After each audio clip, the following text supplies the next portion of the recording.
Hi, I'm Ali Jabry. And I'm Elizabeth Gordon. Welcome to I Love Chile TV's weekly newscast. Making headlines this week in Chile.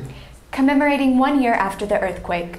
In politics, we'll discuss postnatal leave and the rising price of gasoline. In other news, Santiago is bustling again as students return to school this week. Also, we'll discuss the final days of the Viña del Mar Festival. And Pascal will wrap it up with sports.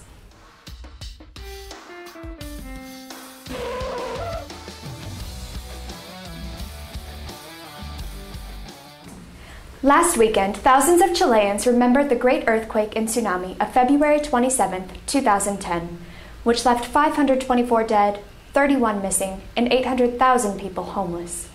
In Constitucion, hundreds attended a memorial service at midnight on O'Higgins Hill to remember victims of the earthquake. President Sebastián Piñera gave a short speech just after 3:34 a.m.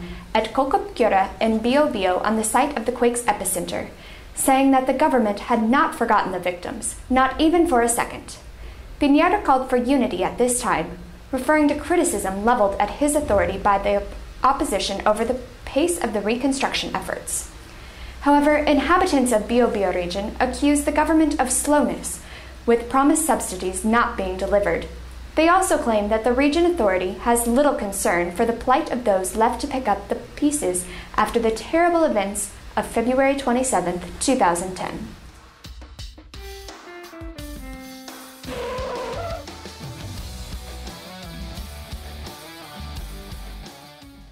President Piñera and the Minister of the National Service for Women, Carolina Schmidt, have announced an important extension to postnatal leave for women, one of Sebastián Piñera's election promises. New mothers can now take up to 6 months leave, an extension of 12 weeks, which covers a monthly sum of around 650,000 Chilean pesos. This means that 8 out of 10 working women will have their full monthly salary covered by the state benefit. Under the new bill, new fathers can expect to receive up to 6 weeks paternity leave. It also includes support for families who decided to adopt. The most modern project for 40 years, according to Minister Schmidt. It will be presented to Congress in March. Last week, the price of gasoline increased by 2 Chilean pesos, as announced by the National Petroleum Company. Liquid gas also rose by 10 Chilean pesos, diesel by 1 Chilean peso, and oil fuel by 5 Chilean pesos.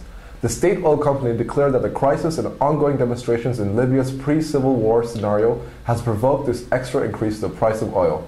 As a consequence, the airline company LAN announced it will raise its prices from international flights between 8 and 12%.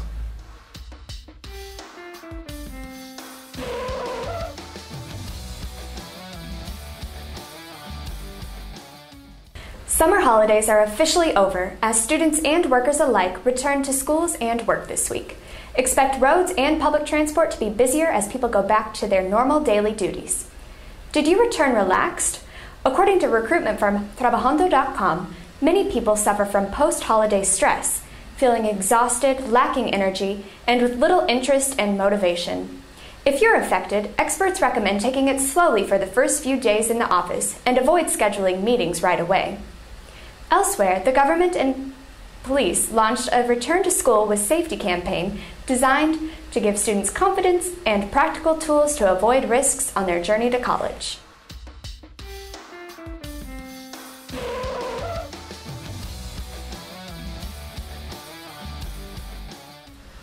The 52nd edition of the International Music Festival of Viña del Mar closed on Saturday after a week of musical delights that were not without controversy.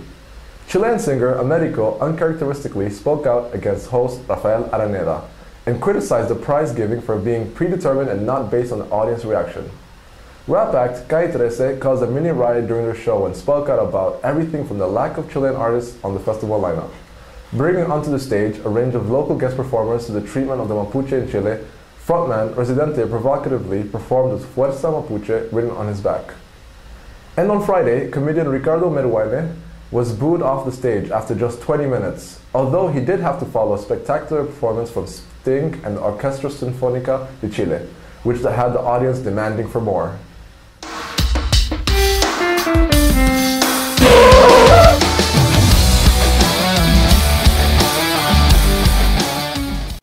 Welcome to the Sport News. My name is Pascal Mathieu. In soccer, the week 6 of the Chilean Soccer League, Colo-Colo finally put a stop to their 5 games losing streak and notched up their first 3 points of the season by beating Palestino by the score of 3-0 in Las Cisternas. As the mediocre performance of the team was not enough, the administration of Colo-Colo confirmed this week that a poor management decision and the purchase of players and coaching staff led to a loss of nearly $7 million in 2010. The defending champion, La Universidad Católica, drew at 1 against Santiago Wanderers in San Carlos de Apoquindo. The white shirts showed up with the B team in order to rest their big guns for the Copa Libertadores match this week on Thursday. And the blue shirts, La U de Chile, scored a huge victory of 5-1 against Universidad Concepción in Collao. The surprise of the championship so far is without a doubt La Unión de la Carrera, who added a 4th victory of the campaign by beating Cobreloa by the score of 1-0. It was actually their first goal in 100 years in Calama. The newly promoted team from the 2nd division, now thrown on top of the Chilean Football League with 13 points in 6 games, along with both Universidad de Chile and La Católica. In Copa Libertadores this week, Colo-Colo, Unión Española and La Católica all in action for Game 2 of this group phase. We'll have all the results next week, along with Game 7 of the Chilean Soccer League.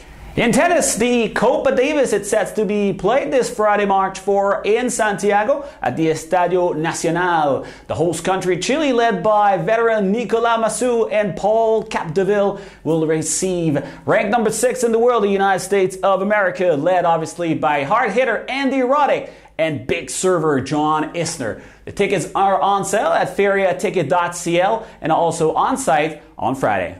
That's it for the news this week, folks. I'll see you next time.